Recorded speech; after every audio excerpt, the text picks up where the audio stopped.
ಇವತ್ತು ನಾವು ಮಾಡ್ತಿರುವಂಥ ಈ ಚಟ್ನಿ ಇದೊಂದು ಸೈಡ್ ಡಿಶ್ ರೆಸಿಪಿ. ಇದು ಅನ್ನಕ್ಕೆ, ಚಪಾತಿಗೆ, ರೊಟ್ಟಿಗೆ ಇದಕ್ಕೆಲ್ಲ ತುಂಬ ಚೆನ್ನಾಗಿರುತ್ತೆ.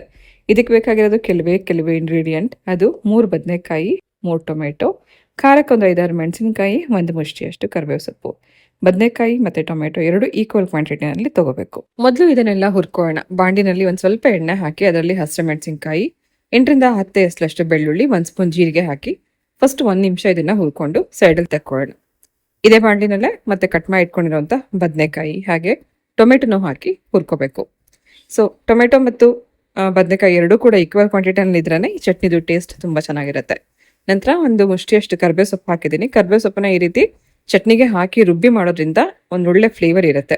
ನಂತರ ಇದೊಂದು ಹುರಿಯುವಂಥ ಟೈಮಲ್ಲೇ ಇದಕ್ಕೆ ಸ್ವಲ್ಪ ಉಪ್ಪು ಹಾಗೆ ಸ್ವಲ್ಪ ಅರಿಶಿನ ಹಾಕಿ ಹುರ್ಕೊಳ್ಳೋಣ. ಇದೆಲ್ಲ ಸ್ವಲ್ಪ ಮೆತ್ತಗಾಗೋದು ಸಣ್ಣ ಉರಿನಲ್ಲೇ ಹುರ್ಕೋಬೇಕು.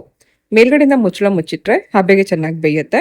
ಸೊ ಮೇನ್ ಆಗಿ ಇದರಲ್ಲಿರುವಂಥ ಬದನೆಕಾಯಿ ಚೆನ್ನಾಗಿ ಬೇಯೋದು ತುಂಬಾ ಮುಖ್ಯ. ಯಾರಿಗೆಲ್ಲ ಬದನೆಕಾಯಿ ಅಂದ್ರೆ ಇಷ್ಟ ಇಲ್ಲ ಅಂತ ಹೇಳ್ತಾರಲ್ಲ, ಅಂತವ್ರಿಗೆ ಈ ರೀತಿ ಮಾಡಿ ಬಡಿಸಿದ್ರೆ ಇದು ಬದನೆಕಾಯಿಂದ ಮಾಡಿರುವಂಥ ಚಟ್ನಿ ಅಂತ ಅವ್ರಿಗೆ ಗೊತ್ತಾಗೋದು ಇಲ್ಲ. ಸೊ ತರಕಾರಿ ಎಲ್ಲ ಚೆನ್ನಾಗಿ ಹುರ್ಕೊಂಡಾದ್ಮೇಲೆ ಲಾಸ್ಟಲ್ಲಿ ಇದಕ್ಕೆ ಸ್ವಲ್ಪ ಕೊತ್ತಂಬರಿ ಸೊಪ್ಪು ಹಾಕಿ 1 ನಿಮಿಷ ಬಿಸಿ ಮಾಡ್ಕೊಂಡ ನಂತರ ರುಬ್ಕೋಬೇಕು. ನಾನಿದೀನಿ ಇವತ್ತು ಕಲ್ಲಲ್ಲಿ ರುಬ್ತಾ ಇದ್ದೀನಿ. ಕಲ್ಲಲ್ಲಿ ರುಬ್ಬಿ ಮಾಡುವಂಥ ಚಟ್ನಿದು ಟೇಸ್ಟ್ ತುಂಬಾ ಚೆನ್ನಾಗಿರುತ್ತೆ. ಇದಕ್ಕೆ ನೀರು ಹಾಕೊಳ್ದೆ ಸ್ವಲ್ಪ ತರಿಯಾಗಿರೋ ಹಾಗೇನೆ ಬಿಸಿ ಇರುವಾಗಲೇ ರುಬ್ಕೋಬೇಕು. ಹಾಗೆ ಮಿಕ್ಸಿ ಜಾರ್ ಕೂಡ ನೀವು ಸೇಮ್ ಇದೇ ರೀತಿ ರುಬ್ಕೋಬಹುದು. ನಾನು ಕಲ್ಲಲ್ಲಿ ರುಬ್ಬಕ್ಕೆ ಶುರು ಮಾಡಿದ ಕೂಡಲೇ ಆಗಷ್ಟೇ ಜಿಮ್ಮಿಂದ ಬಂದಿದ್ದಂತ ನನ್ನ ಮಗ ನಾನು ರುಬ್ತೀನಿ ಅಂತ ಓಡ್ ಬಂದ. ನಾವು ಕೂಡ ತುಂಬಾ ಚಿಕ್ಕವರಿಲ್ಲಿದ್ದಾಗ ಹೀಗೆ ಅಮ್ಮನೋ ಅಜ್ಜಿನೋ ಕಲ್ಲಲ್ಲಿ ರುಬ್ಬೇಕಾದ್ರೆ ನಾವು ಹೋಗಿ ಕೈ ಸೇರಿಸ್ತಾ ಇದ್ವಿ. ಹೊಳ್ಕಲ್ ಅವಾಗೆಲ್ಲ ತುಂಬಾ ದೊಡ್ಡದಿತ್ತು. ಫ್ಯಾಮಿಲಿ ಚಿಕ್ಕದಾಗ್ತಾ ಹೋದಂಗೆ ಹೊಳ್ಕಲ್ ಸೈಜ್ ಕೂಡ ಚಿಕ್ಕದಾಗ್ತಾ ಇದೆ. ಚಟ್ನಿ ನೋಡಿ ಈ ರೀತಿ ರುಬ್ಕೋಬೇಕು. ಸ್ವಲ್ಪ ತರಿಯಾಗಿದ್ರೆ ಟೇಸ್ಟ್ ತುಂಬಾ ಚೆನ್ನಾಗಿರುತ್ತೆ. ರುಬ್ಬಿರೋಂಥ ಚಟ್ನಿಗೆ ಮೇಲಿಂದ ಒಗ್ಗರಣೆ ಮಾಡ್ಕೊಳ್ಳೋಣ. ಜಜ್ಜಿರುವಂಥ ಬೆಳ್ಳುಳ್ಳಿ, ಸ್ವಲ್ಪ ಕರಿಬೇವು, ಸಾಸಿವೆ ಹಾಕಿ ಎಣ್ಣೆನಲ್ಲಿ ಒಗ್ಗರಣೆ ಮಾಡ್ಕೊಂಡು ಮೇಲಿಂದ ಹಾಕೊಂಡ್ರೆ ಆಯ್ತು. ರುಚಿಯಾಗಿರುವಂಥ ಬದನೆಕಾಯಿ ಚಟ್ನಿ ರೆಡಿಯಾಗಿದೆ.